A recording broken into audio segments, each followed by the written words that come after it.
Good evening, everyone.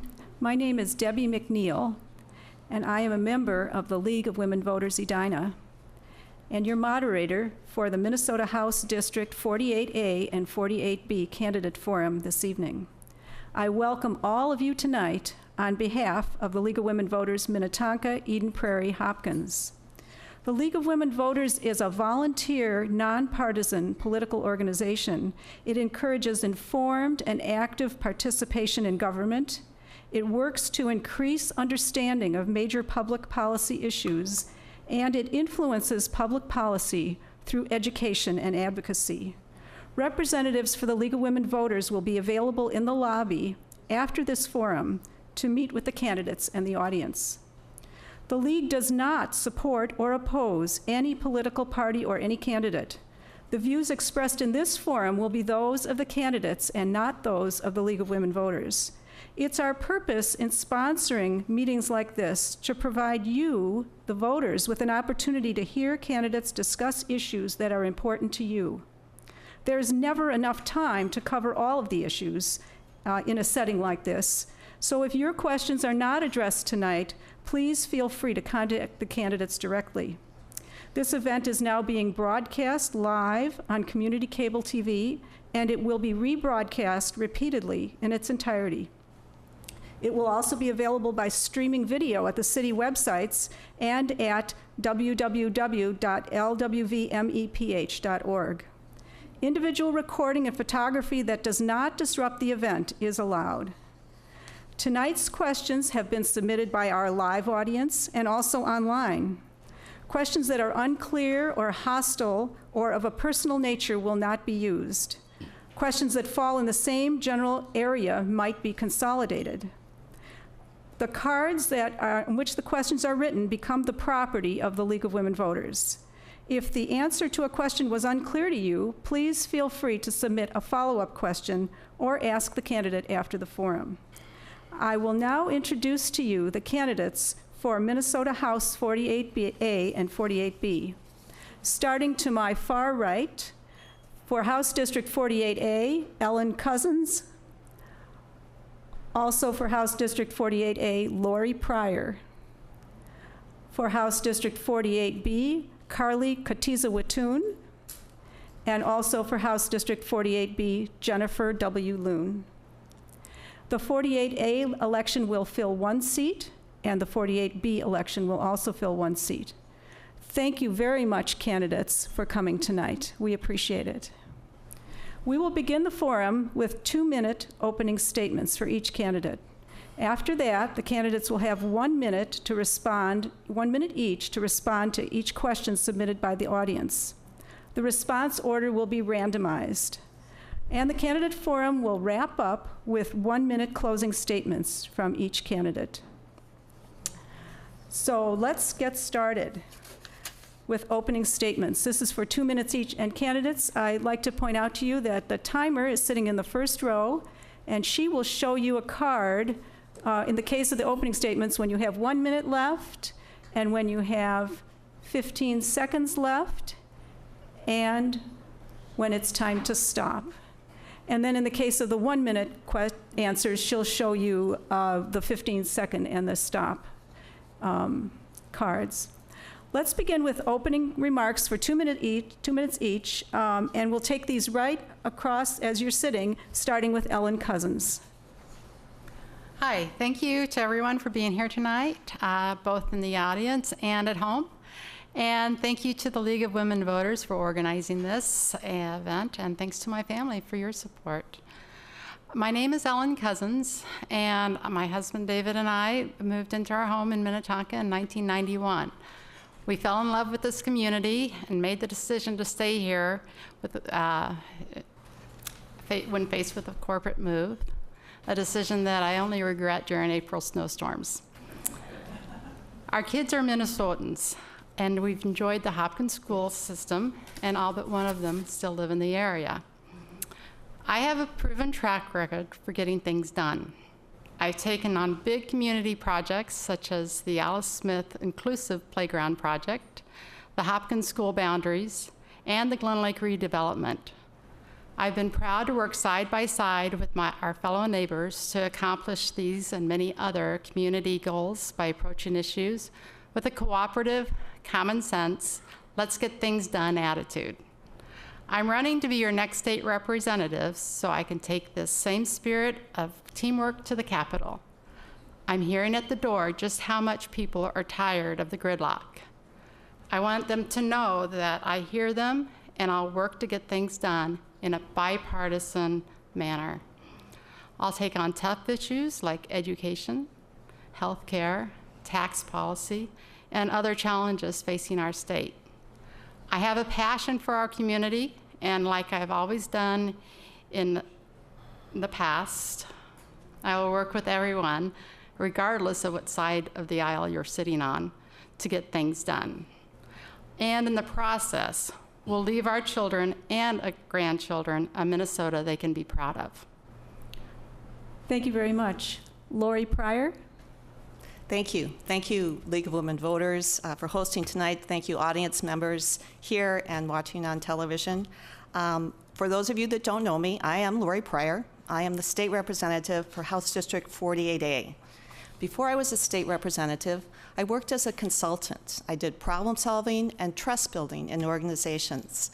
I also was an active volunteer, volunteering with both the Eden Prairie School and Hopkins, and I worked with an organization that supports mental health. I have been married for 39 years. We have 3 adult children that are also married, and I have 6 grandkids. Now, I spend a lot of time door knocking, going door to door talking to people. And there's 2 questions I've been asked this past year. The first is, what is your most proudest accomplishment? What have you done? What are you proud of? And I would have to say it's my work with education, and particularly funding for our public schools. And that's what I'm most proud of. The second question I hear a lot is, what are you going to do in the next session? What's your first priority? And I would have to say my first priority in this next session is to pass common sense gun safety laws. And there's 2 laws that are on the books in other states. They have been found to be both constitutional, and also they found that they save lives. One of these laws is closing the loopholes on background checks, universal background checks, and the other is something called red flag laws. And red flag laws use a court-ordered due process to take the guns away of people that are an imminent threat to themselves or others. Now, we know in the legislature, whoever is in the majority party, they control what bills are heard and what bills are brought to the floor for passage. The Republican majority did not hear testimony on these bills. They did not bring it to the floor for a vote. I think they're out of touch with the people of Minnesota. I'm Laurie Pryor. I support safe and healthy communities. I support a strong economy, and I support world-class schools. I hope I can earn your vote tonight. Thank you. Carlie Kotyza-Witthuhn. Hi, everyone. My name is Carlie Kotyza-Witthuhn, and I'm running to be your next state representative in District 48B. Thank you all for being here today, and thank you to the League for hosting us. For those of you who haven't met me yet, I'd like to tell you a little bit more about myself and why I'm running for office. I grew up in Sheboygan, Wisconsin, in a union household. Both my parents were educators and instilled in me a strong sense of respect for our public education system. I came to Minnesota for college. I met my husband there and chose to become a Minnesotan shortly after graduation. 7 years ago, we chose Eden Prairie as the community where we wanted to build our life together and raise our family. We're adopting 3 children out of the Minnesota foster care system, and they've just come home this summer, and we are so excited for them to grow up here. As we were looking ahead and making plans for our future, I grew more and more disillusioned with politics as usual. I'm frustrated with the stagnancy and the lack of transparency, and I believe that our government works best when it is truly of and for the people. I'm running as a new generation of leadership with a fresh perspective. My background is not in politics, it's in business. I have experience working in a small business atmosphere and alongside consultants in global organizations. I know what it takes to set aside differences and get the job done. Now more than ever, we need people at the table who know what everyday life is like outside of the Capitol. As a millennial, I worry that the policies being enacted or dismantled today are taking us backward instead of focusing on our future. We should be investing in our public education and technical training programs so that our citizens can enter the workforce ready to achieve their dreams. We need to ensure that our neighbors have equal access to affordable health care, no matter their age, gender, or pre-existing conditions. We need to take seriously the threats against our environment and take action now. And as a businesswoman, I'm concerned about the lack of accountability for our politicians to focus on people instead of profit. Our neighbors shouldn't have to work more than one full-time job just to put food on the table or a roof over their heads. I have a degree in entrepreneurship from the University of St. Thomas, and I know that it's not just possible to do well in business by doing good in the world, it's necessary. I'm grateful to be here tonight to discuss our shared vision for the future of Eden Prairie and our great state of Minnesota. Thank you very much. Jennifer Loon. Thank you. Good evening. My name is Jennifer Loon, and I'm the current state representative for District 48B. Thank you for hosting this forum, and thank to all of you for taking time to be here. 20 years ago, my husband Doug and I chose Eden Prairie as our home. It's where we have raised our kids. Our daughters have gone through Eden Prairie Public Schools for all of their education. They're now graduated and semi-successfully launched. At least as of today, everything's going well. And we have found this to be a place where we want to invest ourselves. We've poured ourselves into volunteer activity to try to give back to some of the really wonderful things that Eden Prairie has given to us. In fact, I still work as a volunteer in many capacities outside of my job in the legislature. I mentor a student at the high school in the Strive program, and I'm active Rotarian, and I serve on the prop board here in Eden Prairie. My priorities are the same ones that Eden Prairie residents share with me every day. They want a thriving economy with job opportunities for everyone, excellent schools, safe neighborhoods, affordable health care, and elected officials that are careful with their dollars, spending wisely and prioritizing our essential services. Before running for public office, I spent 16 years working in public and private sector, working on small business issues and creating jobs. I also spent 10 years volunteering in our school system. And I've taken this experience and really tried to put it to work for the citizens of Minnesota. You may have been to a tap room in Minnesota sometime over the past few years. That's one of the bills I was proud to author. And with that effort, we've grown over 100 businesses, over 10,000 jobs, and created great meeting places for people all over the communities of our state. I've also been honored to chair the Education Finance Committee, where I partnered with my colleagues bipartisanly and with Governor Dayton to put historic increases in our K-12 classrooms for every student in every school across the state. I first ran for state representative to be of service to our community and to accomplish our shared priorities. It's been a privilege, and I still have that strong passion for service. I'm hoping that the voters will continue to trust me to be their voice, and I look forward to your questions this evening. Thank you very much.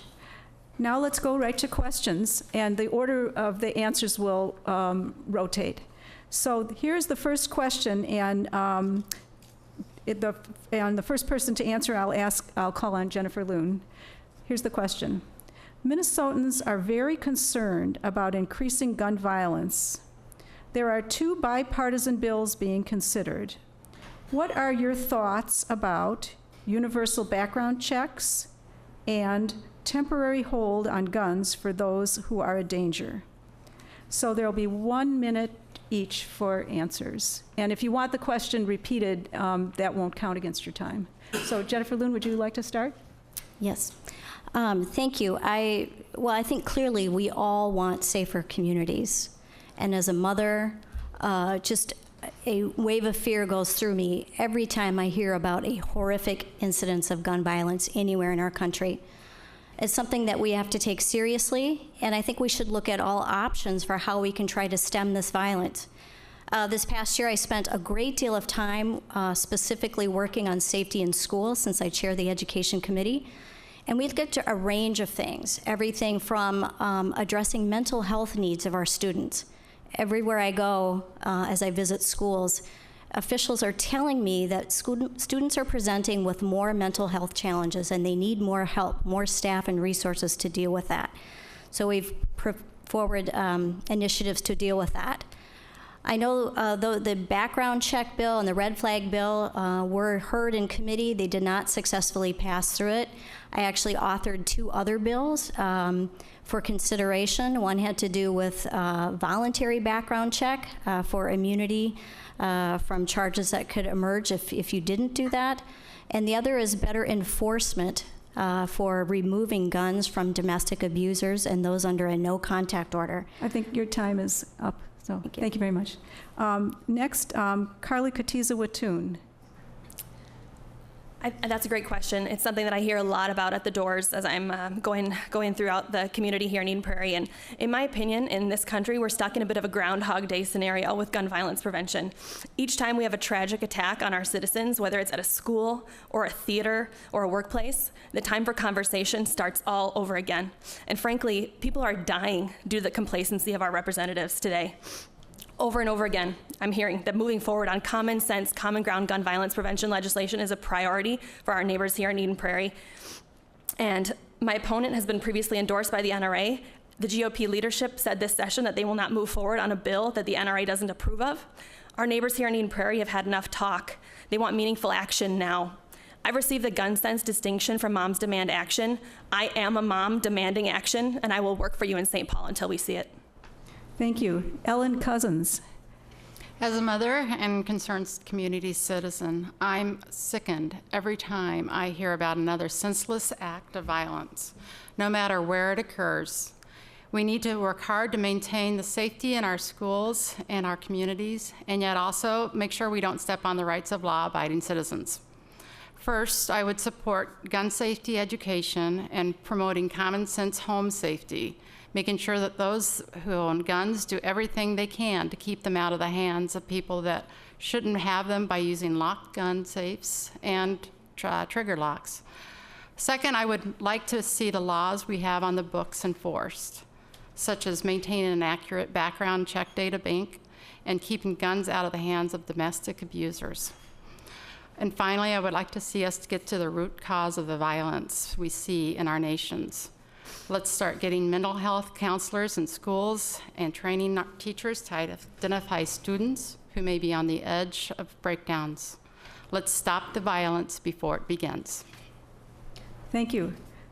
Laurie Pryor. Thank you. All right. I am a co-author of the two bills that were mentioned in the question. And so obviously, these are two bills that I do support, and I think they should have been heard in committee. They were introduced, but there's no testimony accepted. And I think we should have advanced them to the House floor where we would have an up or down vote so that people can't skirt the issue saying, not addressing it, but you would know if people favor it or not.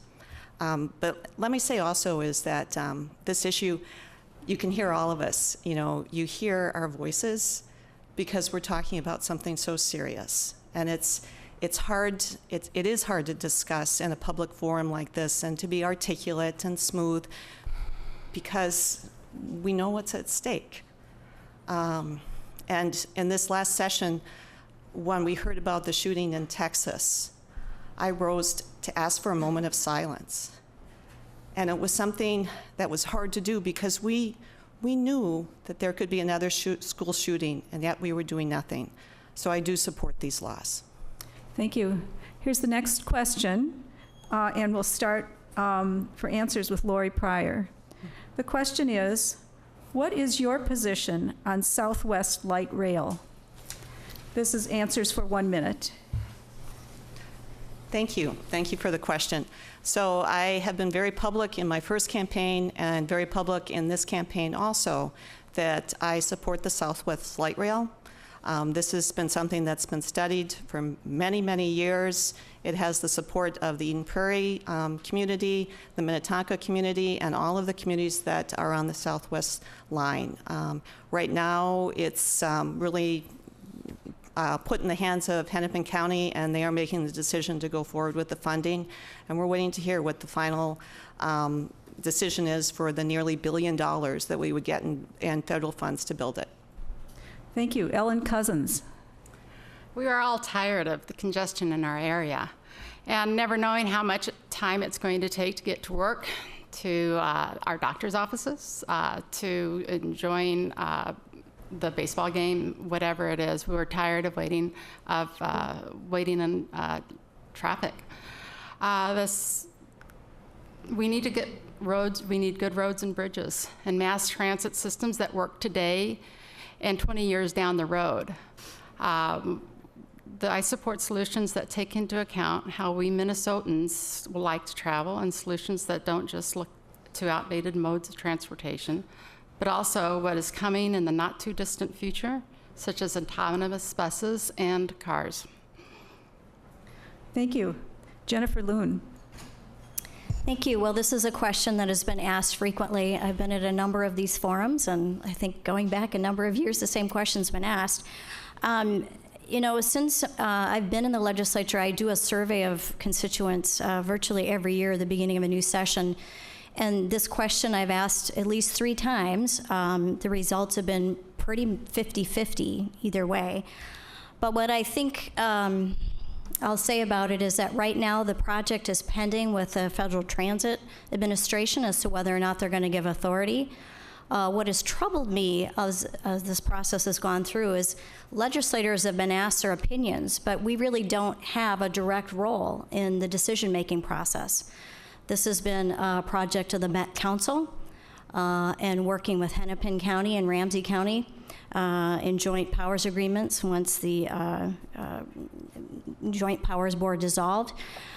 And I think with an expenditure of that kind of funds and that big of impact on your transportation system, it should be an issue that the legislature is able to weigh in on. Thank you. Carlie Kotyza-Witthuhn. I'm a supporter of the Southwest Light Rail project. I know that it will expand economic opportunity here in Eden Prairie and also make life better for our community members. It's going to create jobs in the area. It will help to bring a larger, more diverse pool of talent to our Eden Prairie employers and provide our neighbors a reliable form of transport to and from work or to and from cultural events downtown.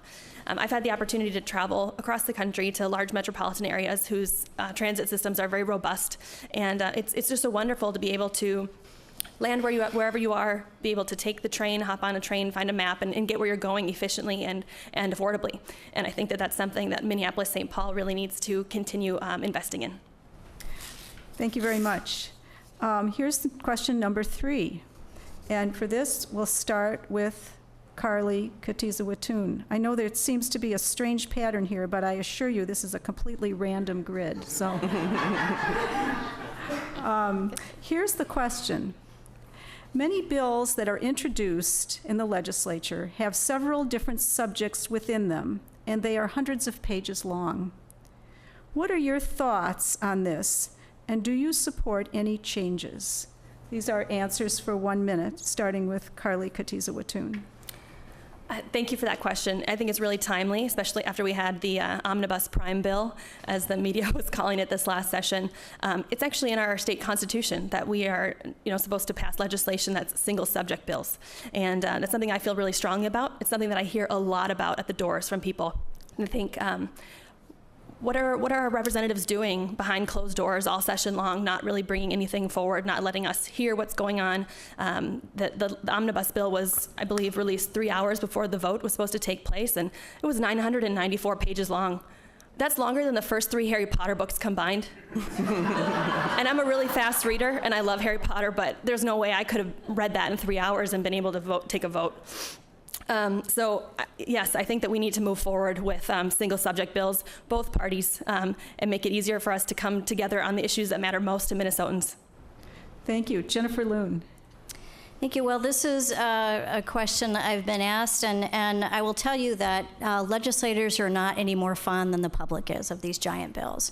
I actually had to serve on that large supplemental omnibus conference committee. We met for 8 days and had 8 meetings, and we did move through several sections of the bill and finish one, and it was published online. But be that as it may, it's not a great way to govern. It's been done by both sides, no matter who's been in power. I've actually reached out to one of my Democrat colleagues who's been working on some reforms to how the House, our legislative body, does its business for years, and asked to partner with him, if I'm honored to be back in the legislature next year, to work on some reforms. We set rules in the House for how we operate. We govern ourselves, and I think we need to create new rules and adhere to them so that we don't have these giant bills. We break it down. It's easier for legislators to cast their votes so you know what they're for and what they're not, and easier for the public to understand. Thank you. Laurie Pryor. Thank you. So if people ask me what was difficult about your first session, I would have to say dealing with this 994-page omnibus bill.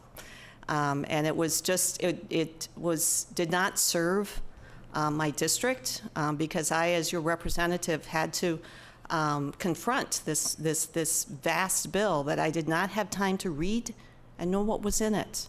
And how can I vote yes or no if I don't even know what's in the bill? So not only was it not transparent to me because of the shortness of time to review it and vote on it, it was not transparent to you and the public to even know what we were voting for. So I voted no. I voted no to that bill. I voted no to the process that produced it. And I think if there wasn't a consequence, like of no vote, people and legislators would continue to do this. So I think a no vote on that bill was the right vote, and that we need to get out of this cycle of bigger and bigger bills. Thank you. Ellen Cousins. I agree. The omnibus bill is too large for people to digest, and we do need to get to a point where we can pass single subject bills. We also need to make sure that these bills will not just be vetoed, and we can actually get things done. Thank you very much. The next question, we'll start with Ellen Cousins. Here's the question. What legislative policies do you support to ensure that our schools are safe? These are 1-minute answers. As a long-term trustee of Hopkins Education Foundation, I was privileged to raise money and award grants for programs that helped kids succeed in the classrooms and beyond. Programs that alleviated bullying in schools, guided student paths for success beyond high school, and taught first-generation families how to help their children get into colleges. Unfortunately, not every school district has outside resources dedicated to support their efforts. And sadly, many students are falling between the cracks, as is evidenced by the fact that our state is 32nd in the nation for on-time graduation rates. I want to make sure all the kids have the same opportunities to graduate on time with a clear path for success, regardless of their learning styles or where they live. Not only is this imperative to each of our students, but it is also imperative to our need for a well-trained workforce, long-term economic growth, and well-being of our community. I think that we need to make sure that everybody is excuse me, I didn't realize I was to stop. Thank you very much. Laurie Pryor. Thank you.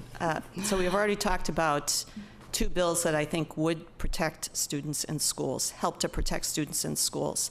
And what we know about the Parkland shooting is that people knew that that individual was a threat, and they did nothing to remove the firearms from his home.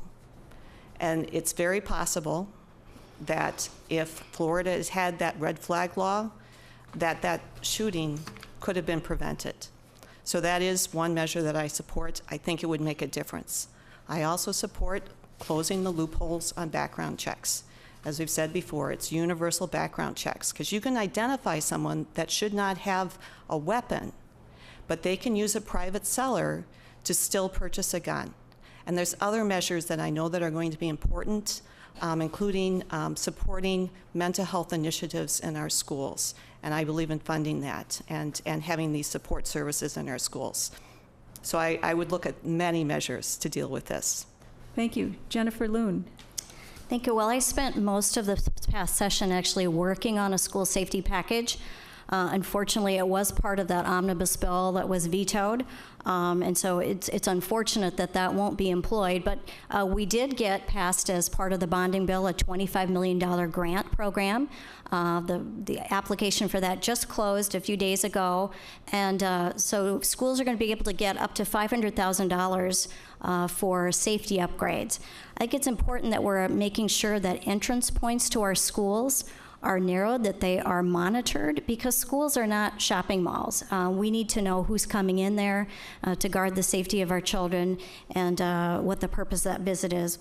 We also put more money into Safe Schools Levy. That's a very flexible funding stream for schools. Could be used for mental health counselors, for social workers, for school resource officers. Money for threat assessment teams, for safety audits, and most especially mental health counseling. I've made that a real purpose and mission of myself in public office to increase the amount of funding for that. We would have provided an additional $5 million on top of the $11 million that we provide each year to schools to help with those needs. Thank you. Carlie Kotyza-Witthuhn. So on Tuesday, I took my sons to school for the very first time. And as a new mom, there's nothing more important to me than knowing that my children and your children are safe at school. I support taking steps to ensure that funding is available to our schools to make sure that they are structurally safe and sound. I think something else to consider is making sure that there is funding available for schools to increase hiring school counselors. Minnesota, I was actually a little surprised to hear this, that Minnesota is 4th last in the country for the student to counselor ratio. And I think that that's just unacceptable. My father was actually one of my guidance counselors growing up, and I think the relationship that I have with him, father to daughter, is certainly very important to my life, but I know that he made a big difference in my friends' lives as well. I think that it's also essential, as Laurie mentioned, to move forward on action to prevent gun violence, and that includes universal background checks and those red flag laws as well. Thank you very much. Here's the next question, and we'll start with Laurie Kotyza-Witthuhn. Carlie Kotyza-Witthuhn, pardon me, Carlie. What actions can the legislature take to support and provide for affordable housing throughout the state? Answers for 1 minute, starting with Carlie Kotyza-Witthuhn.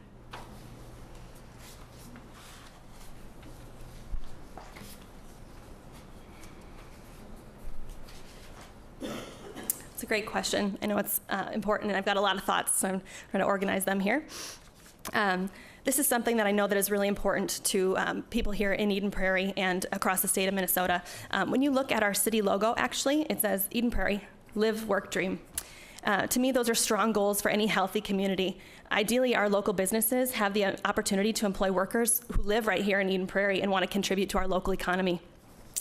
In Eden Prairie and throughout Minnesota, we should be striving to lead in the area of having places to live for families of all income levels. Back when we bought our house in 2011, we were nearing the bottom of the real estate market. And in the housing market, you know, diversity equals stability. So I think that it's in our best interest, as well as the best interest of our neighbors here, that we have blended affordability in housing throughout the city and the state. Just imagine how difficult the rest of your day becomes if you don't have a safe space to sleep at night. It's more difficult to live, to work, to learn, to dream. And in order to build strong and diverse approach to affordable housing, we should work to protect tenants, to produce more housing, and to preserve affordable housing spaces. Thank you. Jennifer Loon. Thank you. Well, this is a critical issue. We've got a real lack of affordable housing, especially workforce housing in Minnesota. And it's not just in the suburban areas. There's a lot of rural areas of Minnesota where there are jobs available and companies who are hiring, but there aren't enough places for workers to live. So one of the things that the bonding bill included this year was about $40 million to help encourage the creation of more affordable housing, and I was happy to support that. I actually went to a meeting with some folks at a local church this spring, and we talked about that issue. And I think it's important that we offer those kinds of incentives. There's also been some tax incentives talked about, and we've heard them in the tax committee on which I serve. So if people want to contribute to a fund that would help provide more affordable housing, they get a credit for that. I think it's a very worthy goal and something we need to continue working on. Thank you very much. Ellen Cousins. Well, this is a big issue, and it's an issue that is facing all of our communities. We need to make sure that we have affordable housing for people that can't afford entry level all the way to, you know, and we need to make sure that our homes are affordable in the more in the way that for workforce. We need to make sure that we have regulations that are in place that don't that aren't burdensome to our builders. We could actually builders could actually build homes $20,000 less in Wisconsin than in Minnesota because of how much our regulations are costing. And so I believe that I do believe that we need to do this. Thank you very much. Laurie Pryor. Well, many of the things that have been said I can repeat, but I think there are some things that we've been doing in the legislature through bonding, through tax incentives that have worked. But I think what's also important to remember is that we need to keep working with our local communities because it's the cities that can help really spur on this development, and I think we need to be good partners at the state level so that our local communities can help expand the amount of affordable housing that's out there right now. And so I would, it's something that I would partner with the local communities with, and to keep looking at it as a regional approach to what works for affordable housing. And it does have to be a high priority. It was one reason why we needed to pass the bonding bill, is because it did have money for affordable housing in it. Thank you. Here's the next question, and we'll start with Laurie Pryor. What policies do you support in regard to women's health care rights and decisions? These are answers for 1 minute each, starting with Laurie Pryor. Mm-hmm.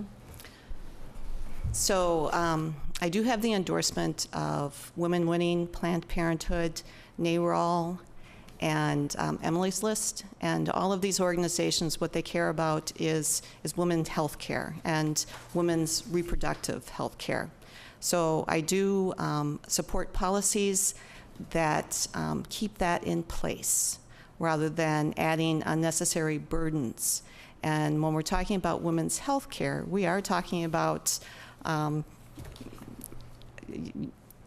something that is highly personal, and also something that really is something that it's legislating these kinds of decisions is controlling a woman's being. And so that's why I'm supported by these groups, and I do support women's personal decisions on these matters. Thank you very much. Ellen Cousins. There's a high value in women being able to plan for their families and avoid unwanted pregnancies. And women shouldn't have to worry about this. I support affordable, easy to access contraception. And thank you very much. Carlie Kotyza-Witthuhn. Like Laurie, I'm endorsed by Emily's List, Planned Parenthood, and Women Winning here in Minnesota, and working to continue having pro-choice female candidates in our government is something that's really important to me personally. I believe that it's a fundamental right of women to have full control and autonomy over their reproductive health, that we make quality, affordable reproductive health care accessible to women across Minnesota, not only here in Eden Prairie, but greater Minnesota as well. When you look at the amount of distance that some women have to travel in order to get health care, it's a little bit scary. And I also think that, I did some research before the Affordable Care Act actually was implemented, and one of the states, Colorado, actually implemented a program that allowed women to get long-lasting birth control. And the birth rate among teenagers actually plunged by 40% between 2009 and 2013, and the rate of abortions fell by 42%. So I think that's something that we are all working toward, and we want to make sure that women have access to make those choices for themselves and their family. Thank you. Jennifer Loon. Thank you. Well, I think we all share the goal of making sure that women have access to good quality health care without question. And I think what you heard was a common theme, which I will add to, which is support for affordable and readily available contraception. The issue that people are tiptoeing around a little bit is abortion, and I think there are deeply held beliefs on both sides of that issue. It is legal, but I think most of us would like to make it exceedingly rare, and I think making sure that we have the ability to provide prevention methods so women don't have to confront that difficult choice is where the common ground is and what we should work towards. Thank you. The next question starts with Jennifer Loon, and the question is, what will you do to collaborate with the opposition party on issues for the best interests of your constituents? So these are answers for 1 minute each. Just issues in general? Yeah, I can read it again for you, Okay. for everyone. What will you do to collaborate with the opposition party on issues for the best interests of your constituents? I think issues in general. Okay. Okay, thank you. Thank you. Well, this is something I've really taken to heart in terms of being a public servant.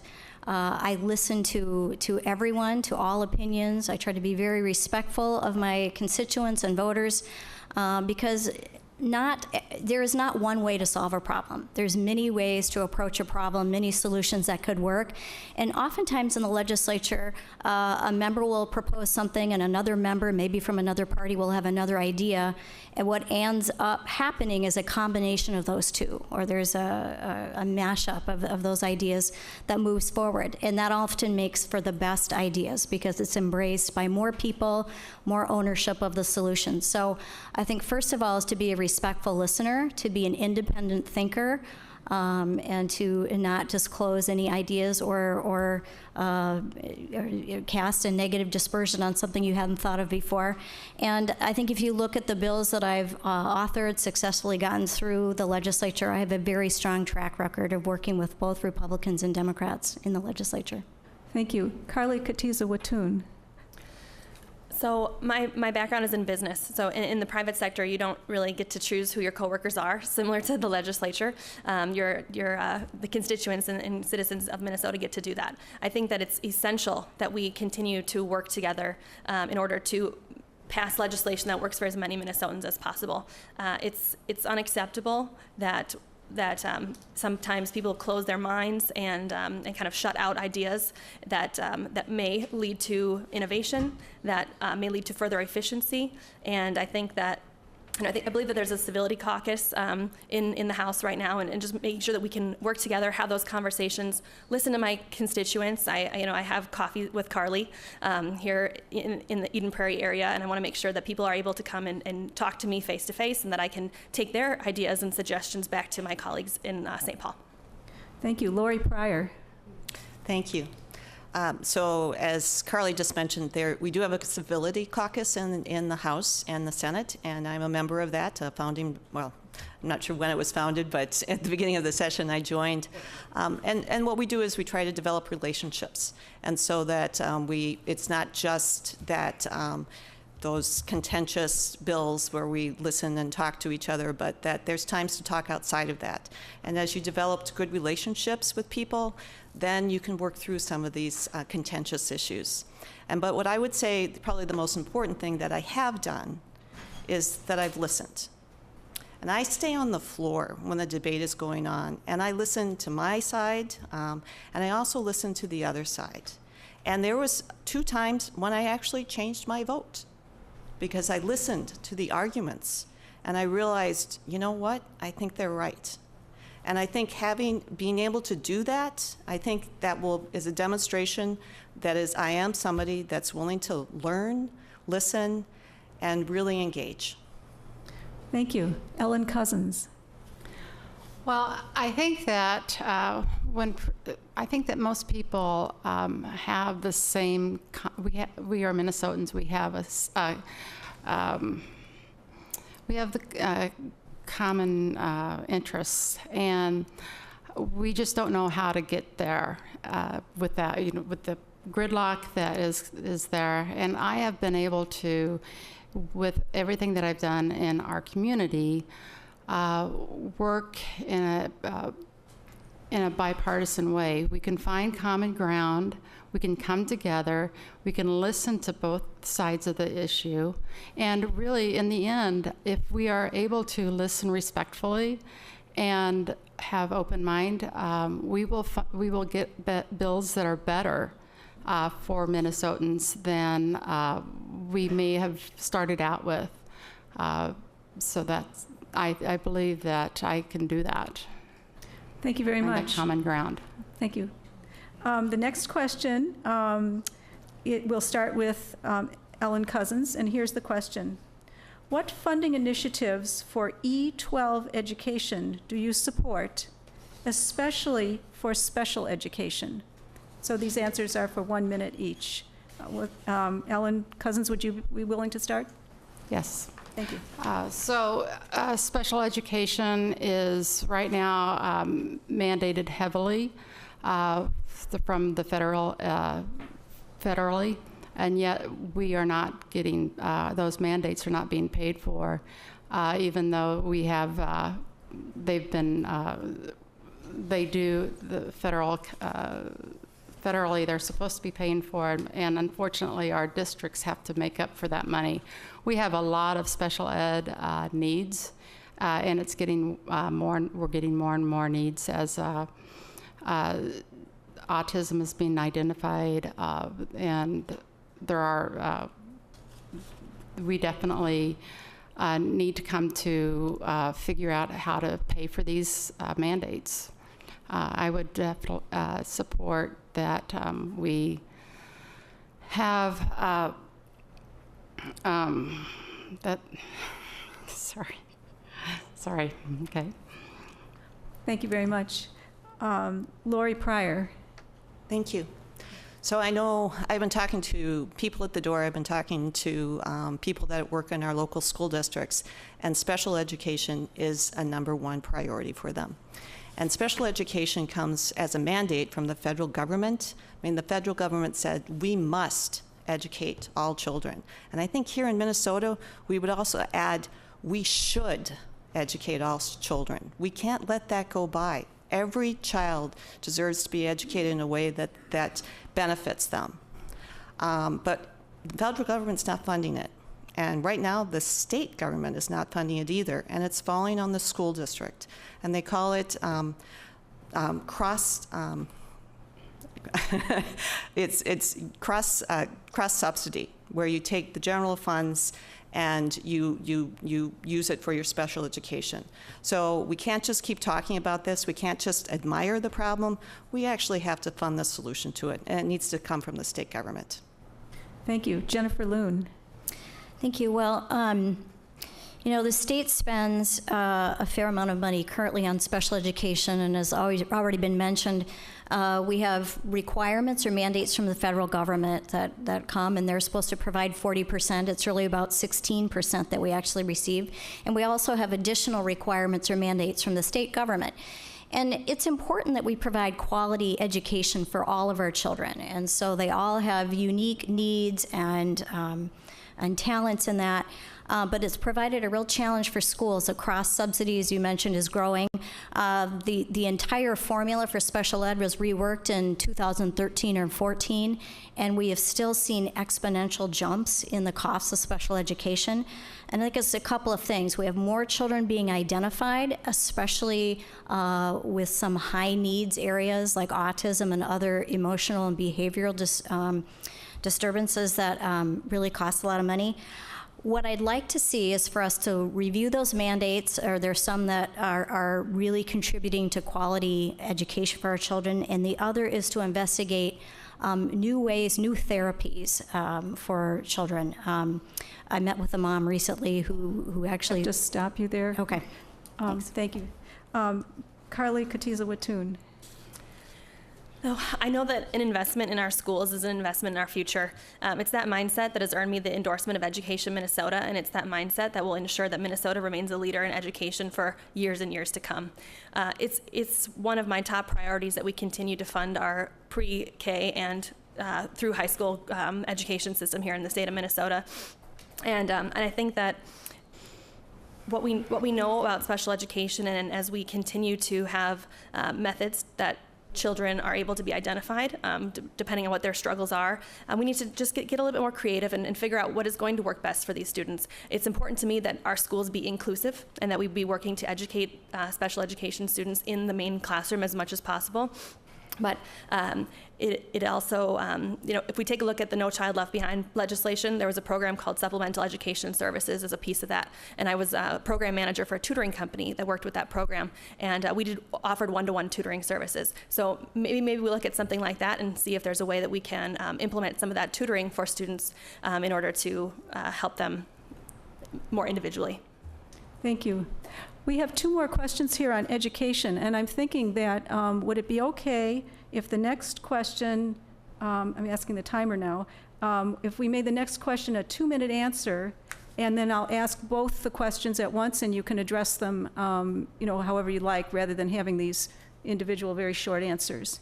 So we'll start with Laurie Pryor, and here are the 2 questions, and you have 2 minutes to answer these 2, which are somewhat related.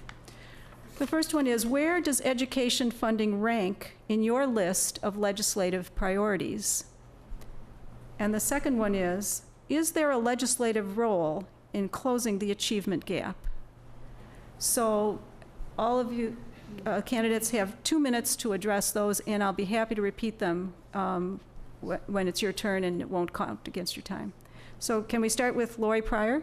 Thank you. Thank you. So actually, can you repeat it one more time? Sure, yes.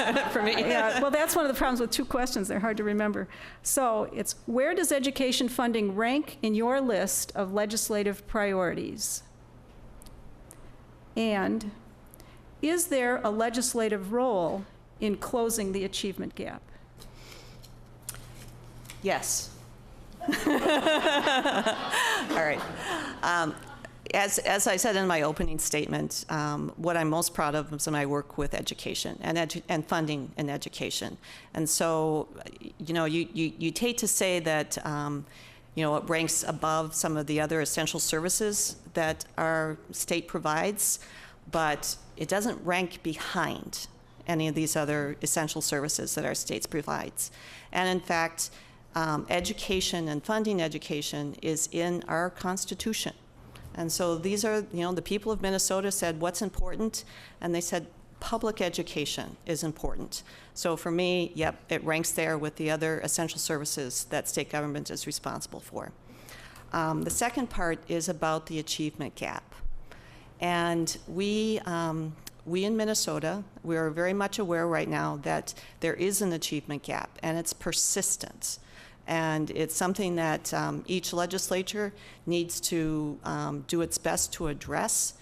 And we need to find out what works to close the gap, and then we need to make sure that we spread it across the state, that we do start closing these achievement gaps. I think some of the ideas that are promising are the ideas of a full service community school. And this is where, if you're talking about children that are living in poverty, and perhaps are experiencing trauma in their own home, we can have a school and it's wraparound services where everything that child needs and the services that are out there to help that child and the family are available. And so that's one idea. We also need to make sure that we focus on the problem and not other, say we're testing and we're going to solve the problem of the achievement gap by more testing. It's like, no, we need to think about the achievement gap and what really works to us to make a difference. Thank you very much. Carlie Kotyza-Witthuhn. So I think that, as Laurie mentioned, funding our public education system here in Minnesota, because it is a mandate in our state constitution, hugely important. It really, I think, truly can't be ranked above or below some of our top priorities here in the state. And I'm grateful to have the opportunity to talk a little bit more about this issue, because I was trying to quickly wrap up on the last question. One of the things with that achievement gap is that through the No Child Left Behind legislation, when it was in place, the Supplemental Education Services Program, what it did was mandate that school districts that had failing schools set aside a portion of their budget, their funding, in order to provide this tutoring program for students who are low income, who receive free or reduced price lunch. And as the manager for that program, I worked hand in hand with students, parents, teachers, districts across the West Metro. And we saw amazing gains for these students. And again, this was one-to-one tutoring services that we were offering. Some of the other programs varied with what they were providing. But it was head and shoulders the difference between some of these students at the beginning of the year and at the end of the year of the tutoring program. I also echo the opportunity to discuss full service community schools. One thing that's certainly an issue is we see parents who are having to work more than one full-time job just to put food on the table or a roof over their heads. They don't have the opportunity to sit down and work on homework with their children.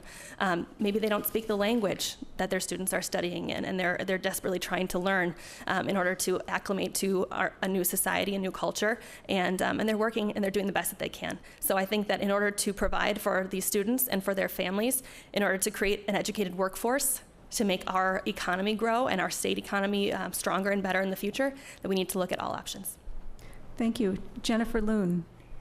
Thank you. Well, I would echo some of what's been said. And again, chairing the Education Finance Committee in the House, I spend probably 80 to 90% of my time working on education issues. 41 cents of every tax dollar that you send to the state government in Minnesota goes to K-12 schools. It is the largest single portion of our state's budget when you allocate out the money.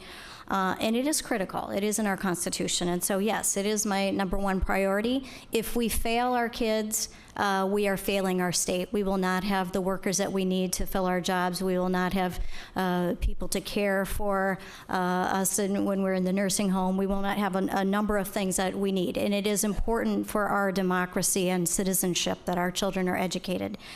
The legislature does play a role in closing the achievement gap, but it is more of, I think, a role of making sure that the problem that as it exists continues to be highlighted so that we do not ignore it. We cannot ignore it. And it is also empowering our schools, our local communities, to take charge of the education of the children in their community schools to affect change. Too often we try to do this from a top-down management style from the legislature, and what works in Eden Prairie schools may not work in Ely schools. We need to allow our local elected school boards and administrators and our teachers to find the solutions rather than tying their hands from the creative solutions that they have. One thing we have tried to do is offer some funding for some interesting pilots. Mentoring is a program that I happen to be very fond of and know that it works. Eden Prairie Schools actually got a grant to expand their mentoring programs. You cannot discount the power of a caring adult in a child's life. Knowing that there is someone who's paying attention to how you're doing in school, is encouraging you, helping you work through the rough patches, can make all the difference in the world. Thank you. Ellen Cousins. Well, we have an opportunity gap that is stubbornly not closed for far too long. And more money doesn't seem to be the answer for everything. It's time to take a hard look at what's at the root of the issue. And yes, legislation, we do have a role in at the legislature. We need to see policies that we need to figure out policies we can put in place to help students succeed. And if that's bringing more resources into our schools that are having issues with poverty, we need to look at that. We can engage not just the student, but the entire community also toward valuing education as a means to more opportunities for the entire community. There's, as Jennifer mentioned, the largest portion of the state's budget is for education. I know that we, as all of us Minnesotans, do absolutely value education. We do, and we need to continue to fund education, but we also need to look at what is working and find out why we have such a stubborn achievement gap. Thank you very much. Let's go back now to 1-minute answers, if that's okay with you. The next question, can we start with Ellen Cousins? The question is, do you believe our world is in the midst of climate change? Do you support any state legislation that would address this issue? Let me read it again. Do you believe our world is in the midst of climate change? Do you support any state legislation that would address this issue? So these will be answers for 1 minute each. Well, I think that we can't argue with the fact that our climate is changing. It's just a matter of how, what is causing the climate change. I do believe that we need to address the issues legislatively if there are ways to get cleaner energy. That's one of the ways. Energy policies would be one way to address that issue. Yes, so there's our legislation, and we need climate change is definitely something that we need to look at, or we need to acknowledge, and we need to find out how to go about finding ways to reduce it. Thank you very much. Change. Sorry, I didn't mean to interrupt you. Laurie Pryor? Thank you. Yes, I do believe that we're in the midst of climate change, and I believe that it's due to human causes. And once we understand that that is the cause of it, and when we look to science for telling us that, then we know that there's certain steps that we can take that will reduce the speed of climate changing. And a lot has to do with our energy policy and promoting renewable energy, clean energies that reduce carbon in the air. So Minnesota has had some success in this area. I think we need to keep pursuing this as an option.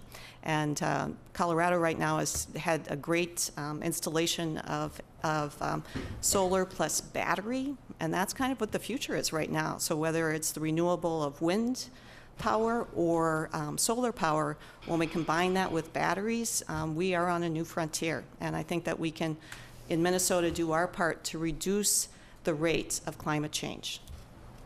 Thank you. Carlie Kotyza-Witthuhn? Yes, I believe that we are in the midst of global climate change. I think that it's important to acknowledge that I believe in science, and I will look to experts when we need to weigh in on legislative policy when I'm in St. Paul representing my constituents. I think that it's very important that we take a look at renewable energy sources, as Laurie mentioned. I'm very interested to learn more about solar and wind and all of these types of things. And my background's not in science, but I know that there are experts out there who know much more than me, and I will look to their expertise so that we can shape policy going forward to help slow down the changes that are impacting our environment. Thank you very much. Jennifer Loon? Thank you. Well, I think where we all find agreement on, and certainly our climate seems to be changing. We have a lot of severe weather events that have been happening. But we all come together around wanting to make sure that our air is as clean as possible, our water is clean, we're taking care of our environment, and we are using this tremendous asset that we have, the University of Minnesota as a research institution, to make sure we're looking into the energies of the future and how we provide, again, cleaner air, cleaner water, protecting our environment, and energies into the future. Minnesota has been pretty forward-looking in terms of requiring up to 50% of our energy come from renewables on our power companies, and there are in the local metropolitan area, they're really at that standard already. I think that's helpful, and I think we need to continue to encourage that research and adoption of those promising technologies. Thank you very much. The next question is, how can the legislature address infrastructure issues in Minnesota? How should infrastructure be funded? Can we start with Jennifer Loon?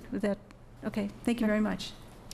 Well, in Minnesota, traditionally, we have, usually it's the second year of the two-year legislative session is almost always a capital investment or a bonding bill. And we fund a lot of infrastructure through that. And infrastructure is a really broad term. When we talk about infrastructure, it could be roads and bridges, drinking water, sewer systems. It could be repairing and maintenance of buildings at the University of Minnesota and our state college system. So it's a very broad topic. I think we need to make sure that we're providing resources and also the expectations when we provide resources to public institutions that keeping up with your infrastructure needs and repairs has to be part of your ongoing budgets and your plans, and that we don't let things fall into such disrepair that we get behind, whether it's keeping our roads in good repair, our buildings in good shape, and also our sewer and drinking water systems up to code and safe for citizens. Thank you. Carlie Kotyza-Witthuhn. Certainly, we need to make sure that the investments that the state of Minnesota has already made in our infrastructure, like Jennifer mentioned, a variety of different things covered on that topic. I think that in the bonding bill this past session, it was disappointing to see that there wasn't very much funding, if any, for transit, because I know that is something that is important to a lot of the citizens in the state of Minnesota, and I think that we need to take a look at creative ways to make sure that we have the funding available to move forward on all sorts of different projects as needed. Thank you. Ellen Cousins. Well, Minnesota definitely needs to take care of our infrastructure, and as Jennifer mentioned, we have bonding bills that do that. We are, our roads, our sewers, our drinking water, that's all very important to Minnesotans. And we need to make sure that when we are safe on the roads, that we aren't letting things go. And, we all saw, many of us were here when I-35W collapsed. So it's very important to make sure that we have our infrastructure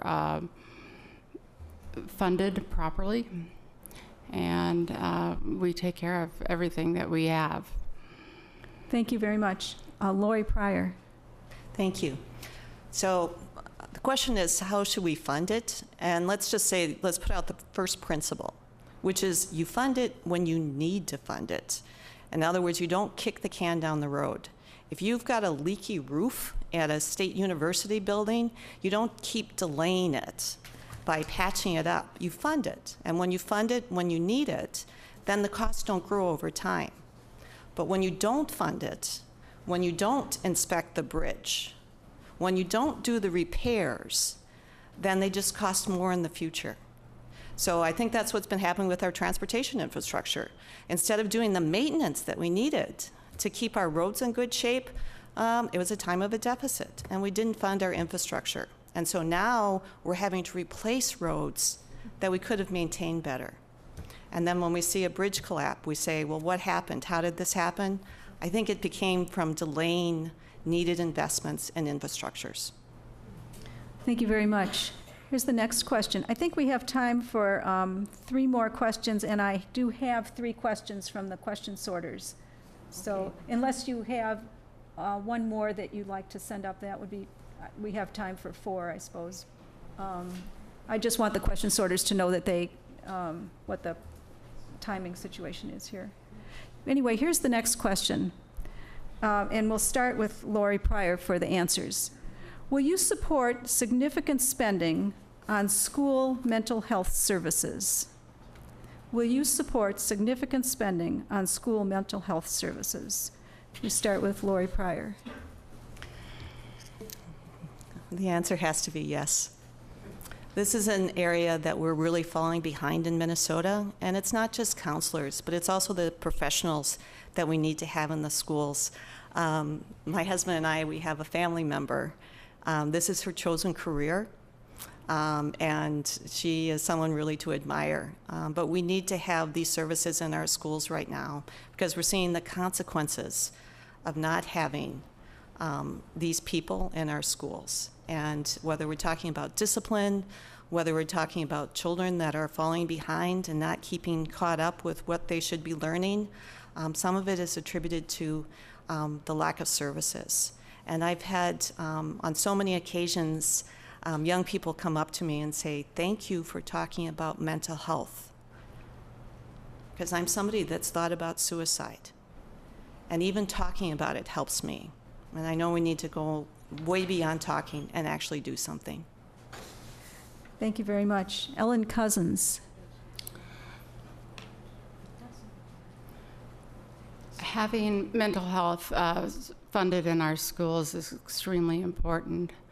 We see that with all of the children that are extremely stressed these days, and we want to make sure that our kids are succeeding. And part of being successful is being happy, well-adjusted children. We need to make sure that we fund counselors and we train teachers in order to make sure that they can identify kids that are getting ready to slip through the cracks, either because they're being abused at home, or if they are not being fed properly. There are so many reasons that our kids are not achieving right now, and they are very, very we need to make sure that our mental health is a priority for all of these kids. Thank you very much. Jennifer Loon. Thank you. Well, as I had mentioned in a previous question, I visit a number of schools in between legislative sessions, and I would say the one common plea that I've received from school administrators and school board members, and that is more help with mental health counseling for students. There's just more students presenting with undiagnosed mental health conditions, and there's not enough resources to help them. So I have made that one of my missions while in the legislature, and so a program was started in 2006 to provide $5 million. The money actually goes to community mental health providers. Schools enter into contractual relationships with those providers to get counseling to students. We've grown that to $11 million now. I actually pushed for an additional 5. That's part of that 11 in 2016 and got it. And the school safety bill that I worked on really hard all of this year, unfortunately was vetoed, but had another $5 million in it. We've also really tried to help our intermediate schools. They are providers of services for our most severe special education students, and a lot of those with emotional and behavioral disorders. We've given them close to $5 million to really embed more mental health professionals in their classrooms, in their programs, to try to help those students. And those teachers are really angels, the hard work that they do, and sometimes in very difficult situations. So I'm hoping that that money will help them make some improvements. Thank you. Carlie Kotyza-Witthuhn. The short answer is yes. I would support significant funding toward mental health in the schools. Longer answer, I've done a significant amount of research on adverse childhood experiences because of my husband and I adopting out of the foster care system.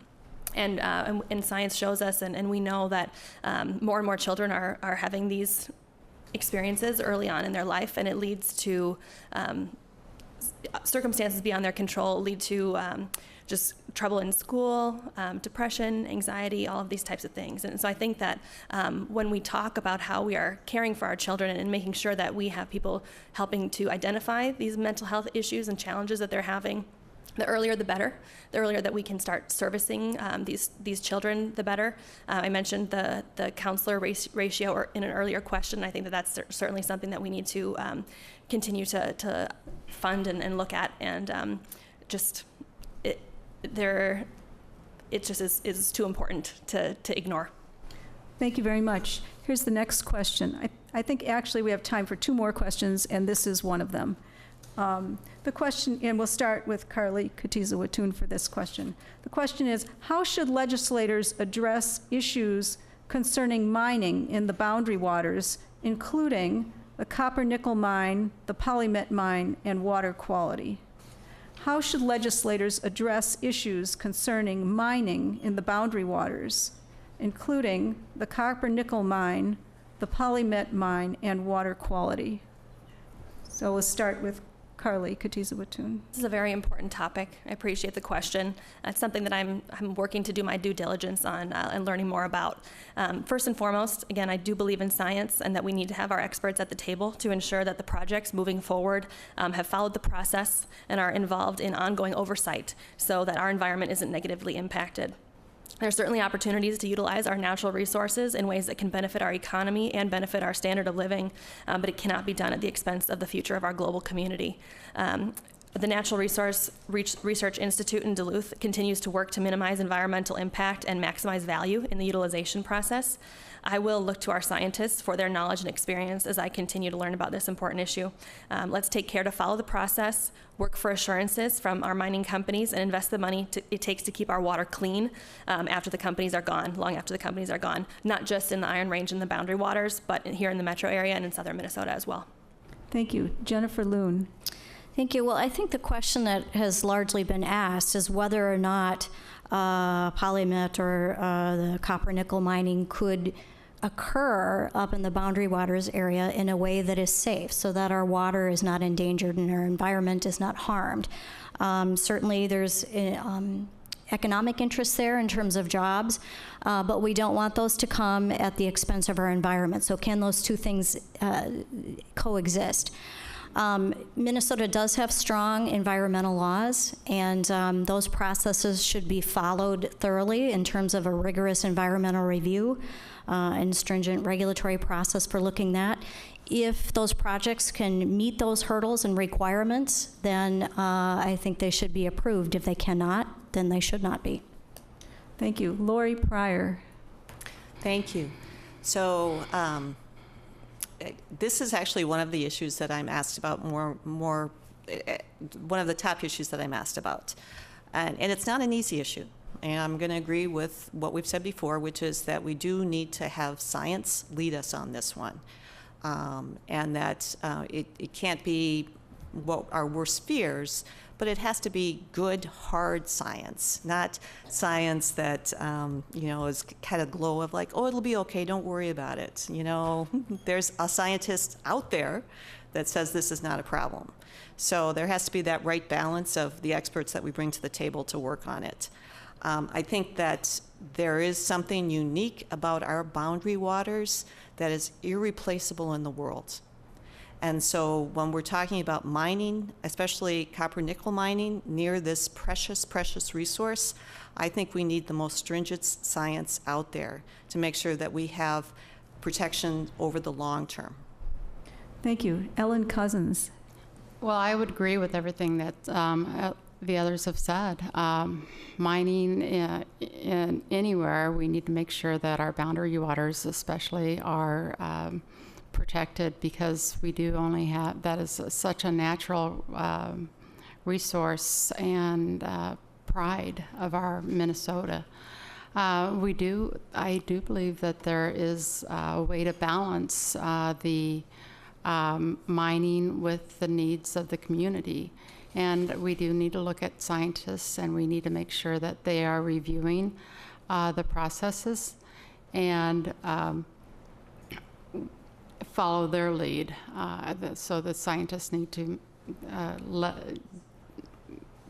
tell us what they can do to make sure that our boundary waters stay safe while being able to have our economy, the communities up there benefit from the mining. Thank you very much. Here's the last question, and then after this we'll have the closing remarks.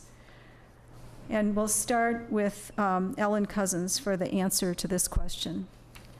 Minnesotans are dying from opioids. What legislation do you support to help solve this health crisis? Can we start with you, Ellen Cousins? Thank you very much. So this is a very big issue. It's important to all of our community. Opioids, people are dying every day on overdoses, and it's something that we need to address. We need to make sure that our doctors are not over-prescribing. We need to make sure that people are not even having opioids prescribed to them as much as they are, and so we find alternatives before these people get addicted to them. So I would definitely support ways to make sure that we have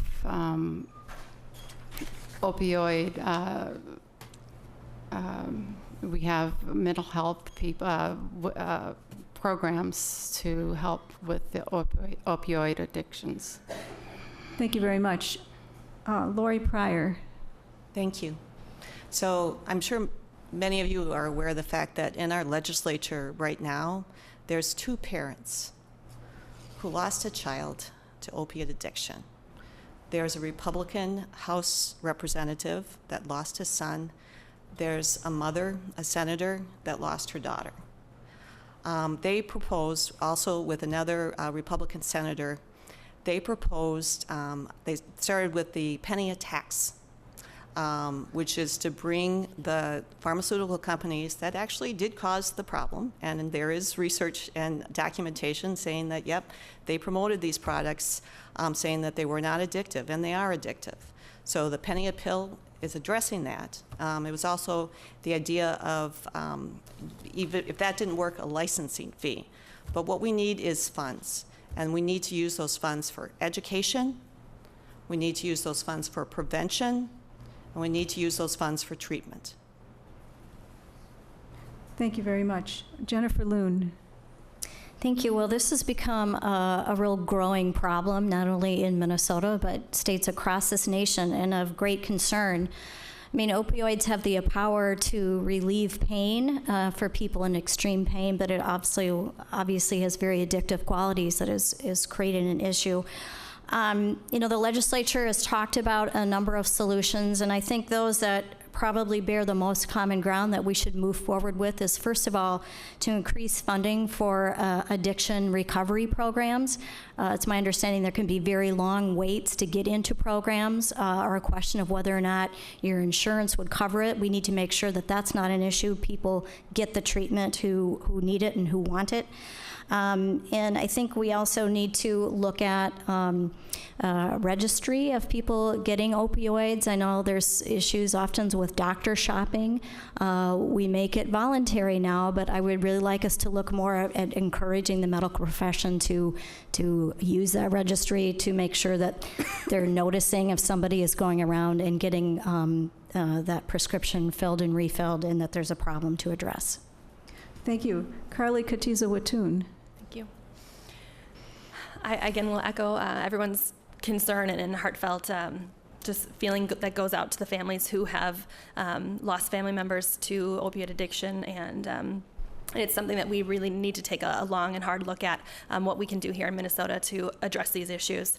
I think that the penny a pill proposal was something that had bipartisan support. We can move forward on something like this. I know that they were also able to move forward with something similar in Kentucky, and I think that we can unite behind doing something similar here in Minnesota as an investment in keeping our families healthy. It doesn't, we can't sit on our hands with this issue anymore. We need to create paths for recovery. So if it is addiction treatment, education, prevention, and just make sure that this is something that we're doing everything that we can to battle. Thank you very much. Well, that's all the time we have for formal questions. So now let's go to your closing remarks for a minute each. And since we started with Ellen for the opening remarks, maybe we'll start with Jennifer Loon and go back the other way for your closing remarks. So I'll call on you right now, Jennifer Loon, for your closing comments.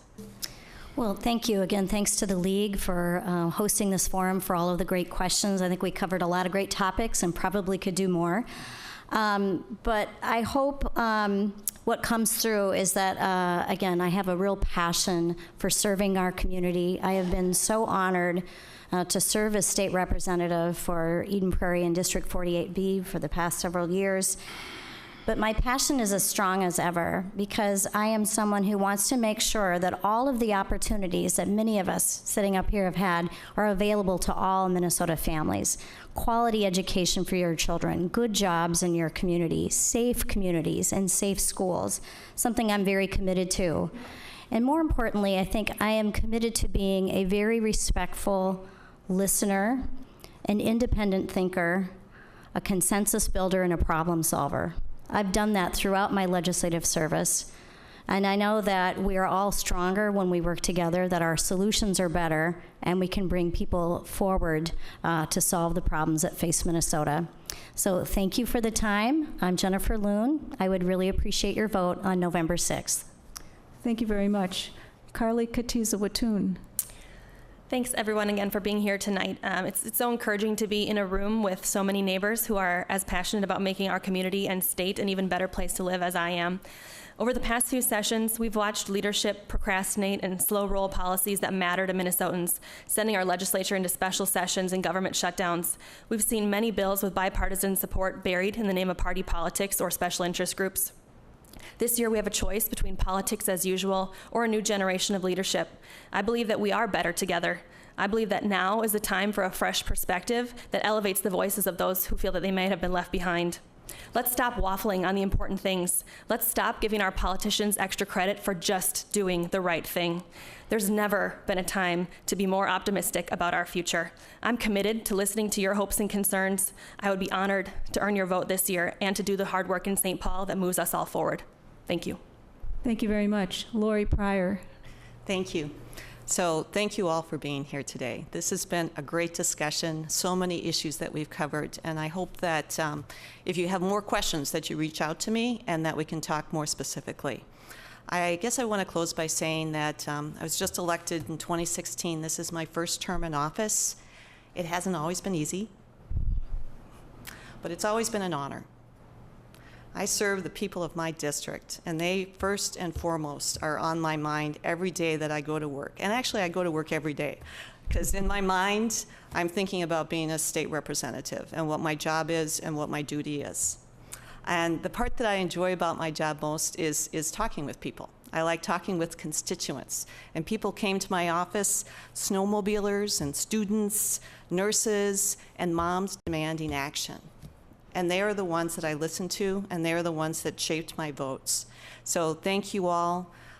This is what I stand for. I stand for safe and healthy communities. I stand for a strong economy, and I stand for world-class education. Thank you. Ellen Cousins. Thanks, everyone. This has been an interesting evening. This level of engagement can only make us all better candidates. We have much that is good to build on. That building can only be done by many of us working together, working for you, working for our communities and the entire state of Minnesota. I'm running to be your next state representative to go to the Capitol and get things done in a bipartisan, effective way. Healthcare, taxes, jobs, the economy, and education are important places to start. Let's work together, find common ground, take a common sense look at our issues and build a better place for all of us, our children, and our generations to come. My name is Ellen Cousins, and I'm asking for your vote on November 6th. Thank you to the candidates, to you, the audience, and to the audience viewing the forum on cable and video, for all of you for participating in the forum. Thank you to the League of Women Voters, Minnetonka, Eden Prairie, Hopkins, for all your hard work in organizing this forum. The forum has been broadcast live on community cable TV, and it will continue to be broadcast until the election on November 6th. You can also look at www.lwvmeph.org for a link to the streaming video. This concludes the formal event. You are welcome to meet with the candidates informally in the lobby outside the room. This room will be closed at 8:30 p.m., and I remind you to remember to vote on or before November 6th. Thank you for coming tonight.